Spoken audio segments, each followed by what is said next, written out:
పట్టణం పల్లెటూరు అనే తేడా లేకుండా తమ అవసరాల కోసం ఆశగా ఎదురు చూస్తున్న వారిని నమ్మించి బురిడి కొట్టించేవారు పెరిగిపోయారు. ఉద్యోగం ఇస్తామని డబ్బులు కాజేసి మోసం చేసేవారిని చూసే ఉంటారు. ఇలా బయట రకరకాల వ్యాపారాల పేరుతో నిత్యం ఎన్నో మోసాలు జరుగుతూనే ఉన్నాయి. ప్రజలకు వీటి పట్ల ఎంత అవగాహన కల్పిస్తున్నా ఈ వలలో చిక్కుకుంటూనే ఉన్నారు.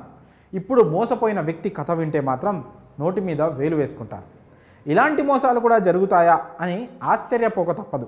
ముఖ్యంగా ఇది పెళ్లి కాని ప్రసాదులకు హెచ్చరిక లాంటిదని చెప్పి తీరాలి.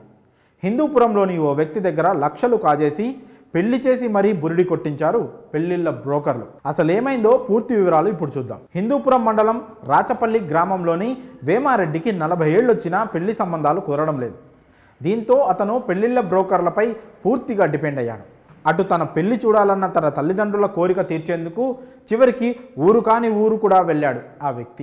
ఏళ్లు మీద పడినా పెళ్లి కావడం లేదనే బెంగతో సంబంధం ఎక్కడి నుంచి వచ్చిందో ఆ అమ్మాయి ఎవరో ఏంటో కూడా తెలుసుకోకుండా పెళ్లికి ఓకే చెప్పేశాడు.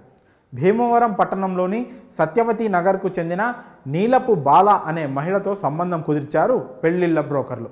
అయితే అతనికి వయసు ఎక్కువగా ఉండడంతో ఎదురు కట్నం ఇవ్వాలని డిమాండ్ చేశారు. వృద్ధాప్యంలో ఉన్న తల్లిదండ్రుల బాధ చూడలేక వేమారెడ్డి కూడా అందుకు సిద్ధపడ్డాడు. అలా పెళ్లి చూపులకు వెళ్ళిన అతని దగ్గర అప్పటికప్పుడు 4 లక్షల రూపాయలు వసూలు చేశారు. డబ్బు అందిన వెంటనే ఆగమేఘాల మీద అక్కడే ఓ గుడిలో హడావిడిగా పెళ్లి చేశారు. ఇక ఆ తర్వాత వేమారెడ్డి ఆ మహిళను తీసుకొని తన ఊరికి వెళ్ళిపోయాడు. అసలు కథ అక్కడ మొదలైంది. పెళ్లి అయ్యి ఇంటికొచ్చిన కొత్త కోళ్ళు ఆ మాటలు ఈ మాటలు చెప్తూ వారం రోజులు కాలం వెళ్ళబుచ్చింది.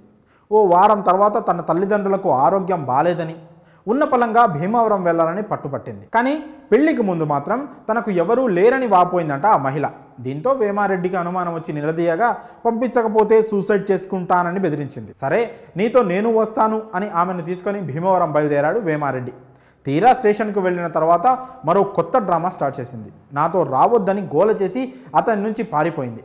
అలా రోజులు గడుస్తున్న కొద్దీ ఆమె ఇంటికి తిరిగి రాకపోవడం, ఫోన్ చేస్తే స్విచ్ ఆఫ్ రావడం, చివరికి పెళ్లిళ్ల బ్రోకర్ల ఫోన్ కూడా స్విచ్ ఆఫ్ రావడంతో వేమారెడ్డికి అనుమానం పెరిగిపోయింది. దీంతో అతను భీమవరం వెళ్ళి ఆరా తీయగా అసలు గుట్టు బయటపడింది. తనకు జరిగింది ఉత్తిత్తి పెళ్ళని, తాను మోసపోయానని తెలుసుకున్నాడు.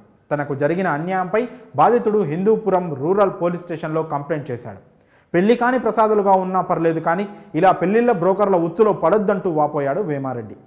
మరి ఈ విషయంపై మీ అభిప్రాయాలను కామెంట్స్ రూపంలో తెలియజేయండి.